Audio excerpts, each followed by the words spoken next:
liberty and speech, because I know that this administration, and given that the Hillary Clinton administration would be a third term of Barack Obama, she would be a third term in her attack on religious liberty in general.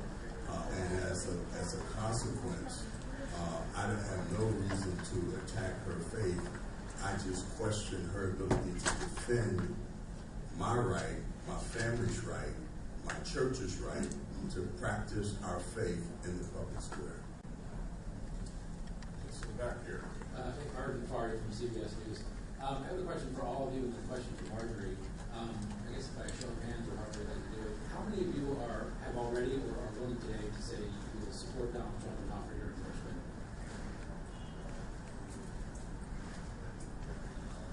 Okay. And for Marjorie, I just wanted to clarify one thing you said about Donald Trump and Planned Parenthood. Did you say that today that he said he would promise to defund Planned Parenthood? He said it. He didn't repeat it today, but he has said it many times before. Okay. So I don't think there's any doubt about it, but it was not mentioned today, no. Okay, because in the past he said, short of abortion, that Planned Parenthood provides many valuable services to women.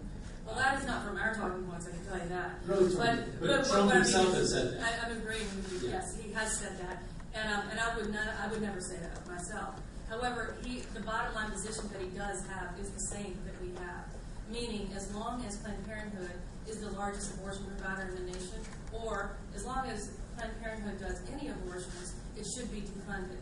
And that is his position, and that is our position. If they stopped today doing abortions, we would have no quarrel. This whole controversy would be over. But the odds of that happening are zero. So that is his position, and he said it in a very different way, as he is wont to do, and that's his privilege.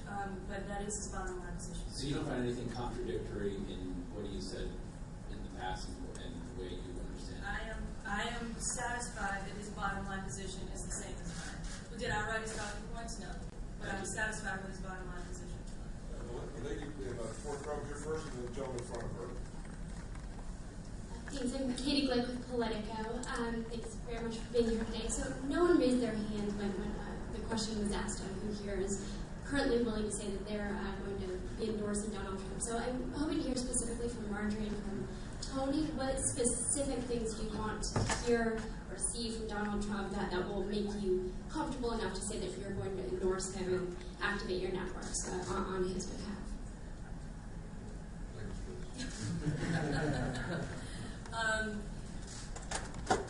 I would convene my selection committee and they will all vote for him. That would be what I would like to hear. I don't need to hear anything else from him.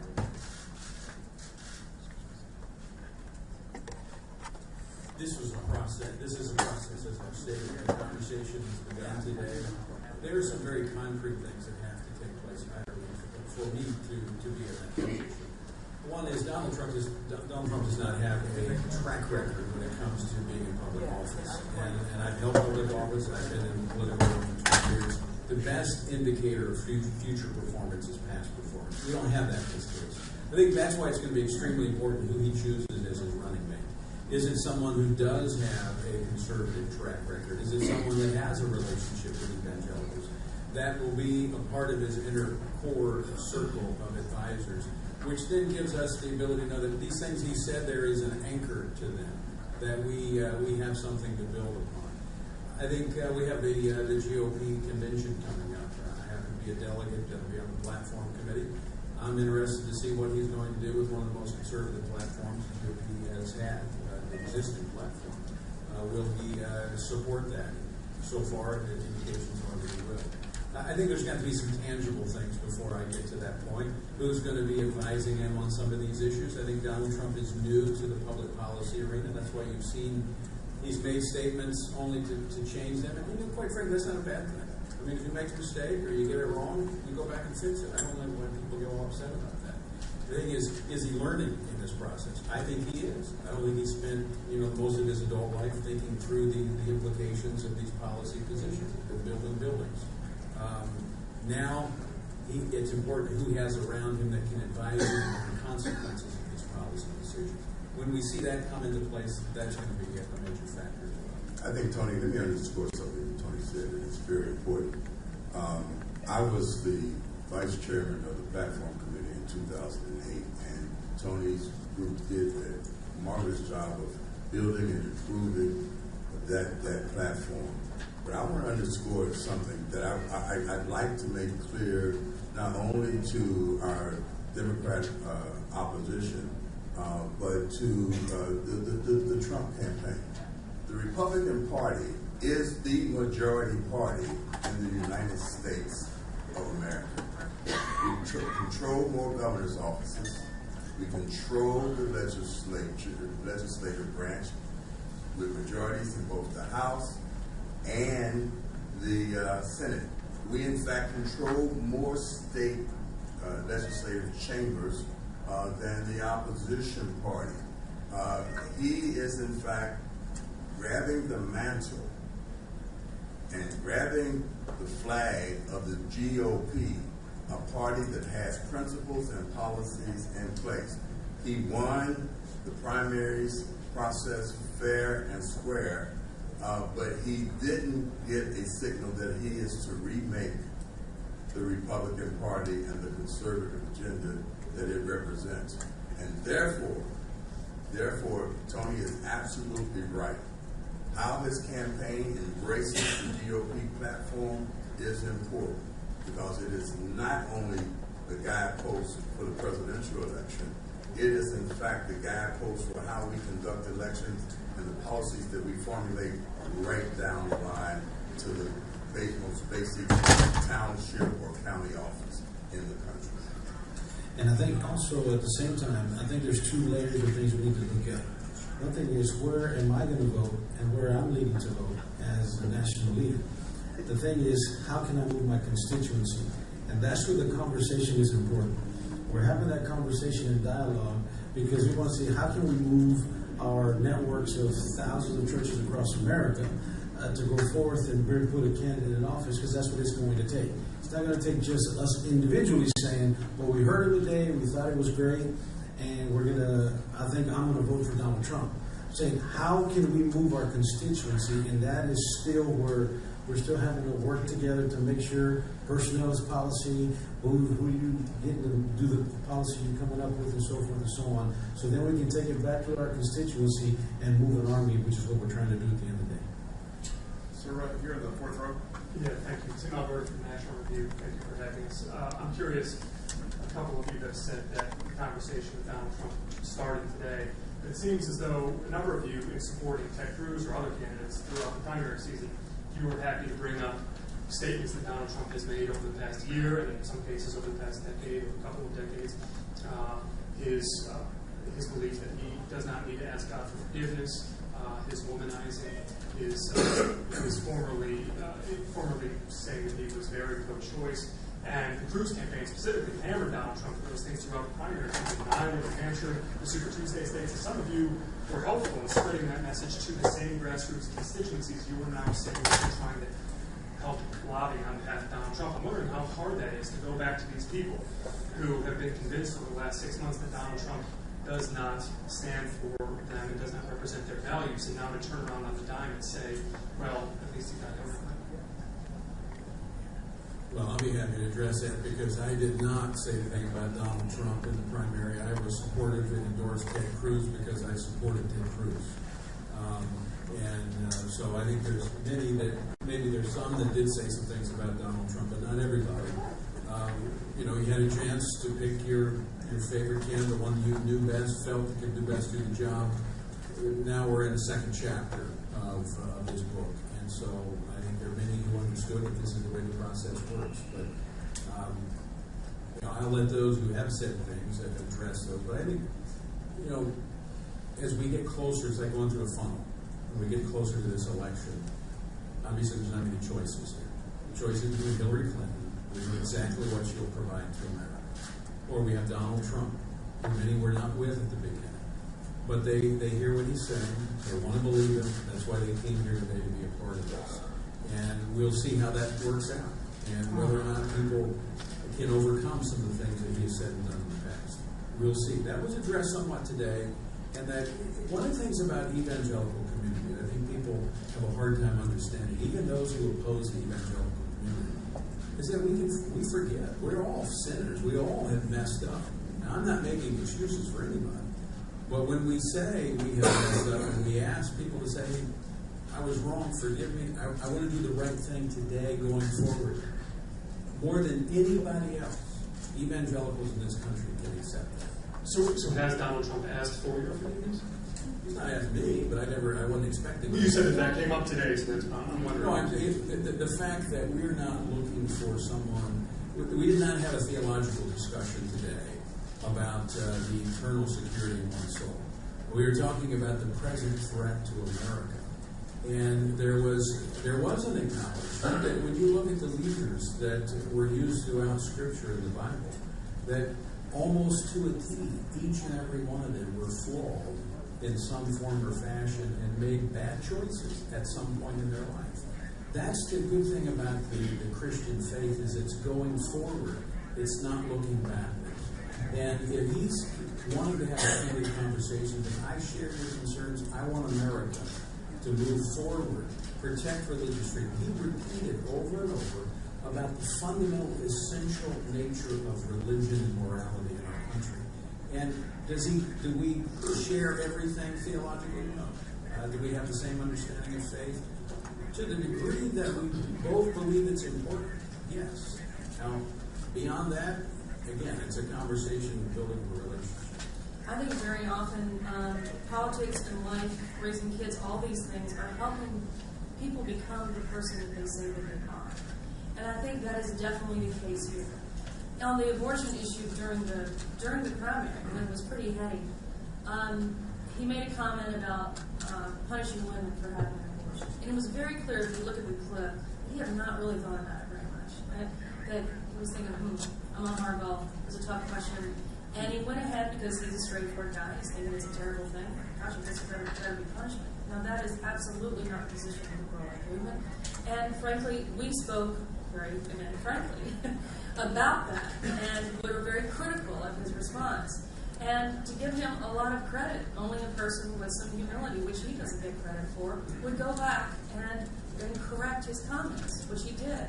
And I've actually found on the abortion issue that he's done that more on that particular issue than almost any other. Willingness to correct himself and move ahead. And I think that shows an ability to, again, to become the person that he says that he is. And I think we saw that today. A very relaxed person who was very happy to talk in this environment about these issues with some winsome attitude and openness. Any other questions? Yes, back here. Right there, Kristen, and then the gentleman in front of her next. Over the period of time since the Orlando shooting, Trump in his rally speeches and the speech he gave last Monday has been presenting himself as kind of a champion of the LGBT community, saying that he'll be better for gay rights than Hillary Clinton. I'm curious if that theme came up at all today, and also how you guys have responded to that change in rhetoric from him.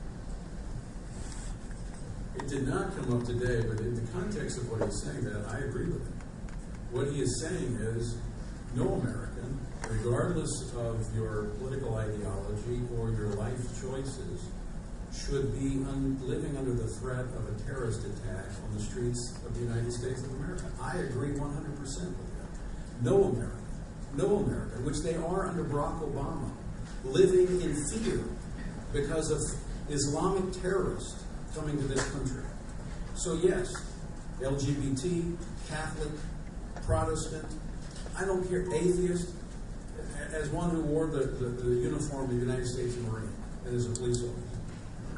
No American should live in fear. And that's exactly what Donald Trump is saying, and that's what evangelicals believe the same thing.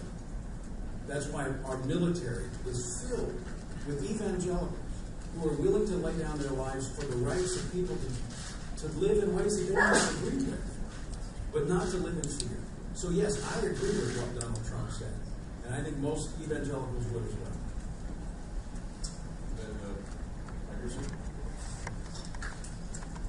Mr. Gonzalez spoke to the notion that Trump might have to have a more welcoming approach, I think was the word that you said, in terms of other issues for minority communities, etc. I was wondering if you could talk a little bit more about what you would want that to be, and if other panelists agree with that notion. Yes, well, he's going to need 40% of the Latino vote he wants to get in the White House. So from that standpoint is the way, knowing where the polling numbers are at right now, he's just barely halfway there. Okay, so if you want to do that, knowing the role that you've used immigration as a pillar for your platform to launch as a president and so forth and so on, and knowing some of the things you said as rapists and other kind of things, and then the wall, even though as we don't necessarily have the problem with the wall, we're looking at what are you going to do beyond the wall. That's what we want to know, and that's what we're not hearing. So we're getting stuck on the wall and then talking, harsh rhetoric at times, or extreme rhetoric about the wall and people and projecting to different folks they're this or that, and some of the things that he said. But we want to know, and this is the dialogue that has not taken place. What are you going to do beyond the wall? Okay, let's build the wall. Let's say the wall is built. How are we going to fix immigration because it's still broken? And no politician will tell you that it's fixed. It's broken. We got a backlog of years, millions of people. We've got to do something about that. But because of what you have said, you're going to have to extend an olive branch some way, somehow, so they can see, okay, we have had, I'm not going to say a complete, turn of heart, but something that you're saying now that is more in the sense of more realistic, more pliable, more workable, that we can go forward and make sure that everybody can buy into it, the American, the United States of America, as well as the immigrant. We have time for 2 more questions. Yes, in the back here. Hi, Peter Haskell with CBS Radio. For any of you, 2 questions. How would you define a good Christian? And based on what you know of Donald Trump, do you think he's a good Christian? God is here, you should answer.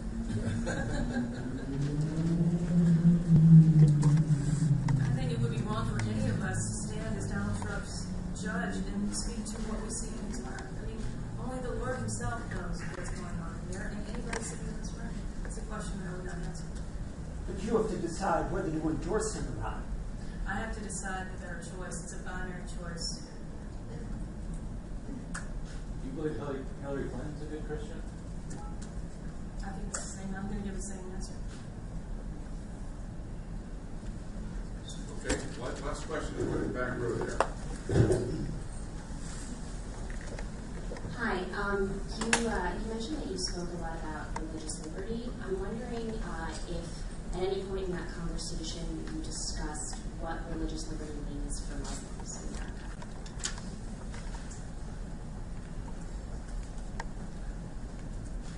Well, look, this has been like I said, an ongoing conversation, and being someone who's dealt with international rules of human rights, and within the context of the American Constitution, religious liberty means that people have a right to practice their religion in the public square, as long as it doesn't become a violation of anybody else's right to live or to, in fact, practice their religion. So, look, the reality is that this is about public policy. And what I said to you earlier on was that I'll speak for myself, I was more interested in hearing Donald Trump say that he was willing and ready to defend religious liberty, not just for Christians, but including for Christians in the public square.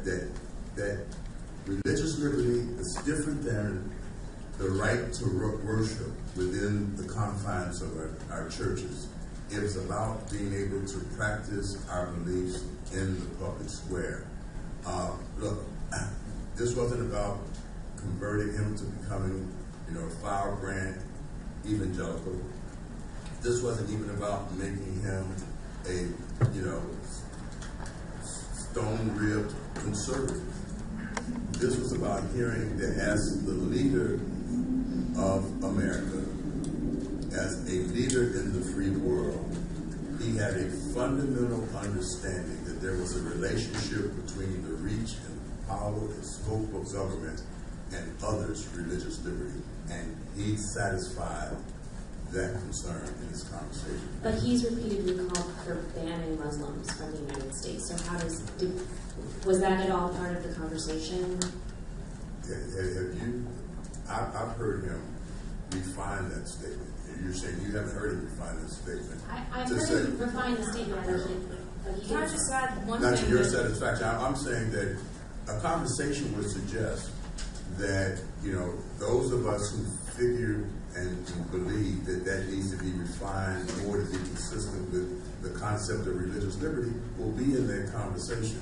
We're not going to, in fact, throw him overboard for somebody who we know from a policy standpoint is part of an administration and part of a mindset that is on the attack on religious liberty, and particularly the practice of our faith by Christians in the public square. He spoke several times about the Johnson Amendment and repealing the Johnson Amendment.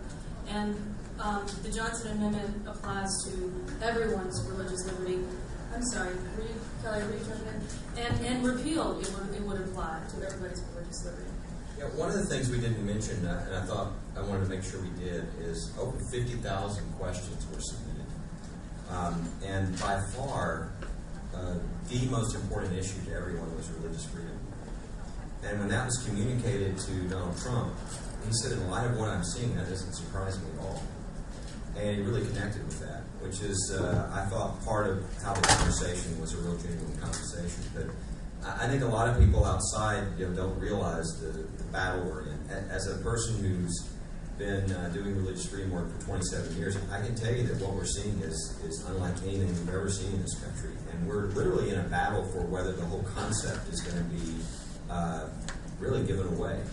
There are people who say that it gets in the way now of issues and things that they want to do, and it's a culture war somewhat. And so crazy that we have nuns who now have to defend their right to not give sterilization to the nuns or abortion pills to the nuns. I mean, it's gotten kind of crazy, and I think people realize that. And so, this wasn't just us. This was, everybody who submitted questions, the same thing was coming up. And as a group who's defended all faiths and will defend all faiths, I can tell you it's religious freedom for everyone, or it's religious freedom for no one. And so the government will always start with the powerless. So I think everybody up here will tell you we're willing to stand with people that we totally disagree with minorities, with unpopular faiths, because that's what religious freedom is all about, the right to disagree and being a minority. I want to thank our panel. I want to thank each of you for coming, and I encourage you, if you didn't on your way in, pick up